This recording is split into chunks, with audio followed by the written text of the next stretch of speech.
ఒక మగాడు గొడవ పట్టం ఆపేసినా లేదా తన సైడ్ ఏంటో ఎక్స్ప్లెయిన్ చేయడం మానేసినా అది అతను నీ మాటతో ఏకీభవిస్తున్నాడని మాత్రం అనుకోకు.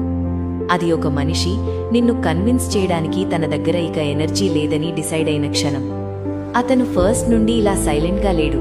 ఒకప్పుడు ప్రతి ప్రాబ్లంని సాల్వ్ చేయడానికి తనే ముందుండేవాడు. తన మనసు ముక్కలయ్యే వరకు మాట్లాడుతూనే ఉన్నాడు.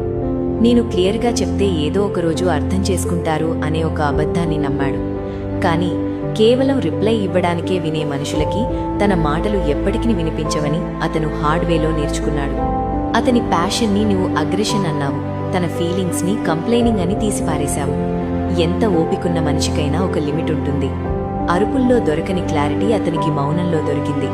కొంతమందితో గెలవాలంటే ఆ గేమ్ ఆడటం మానేయడమే కరెక్ట్ అని అతనికి అర్థమైంది. అతను దూరమయ్యాడని నువ్వు అనుకోవచ్చు. కాదు, అతను నీ మిస్టేక్స్ని పాయింట్అవుట్ చేయడం ఆపేశాడంటే తన ఇన్వెస్ట్మెంట్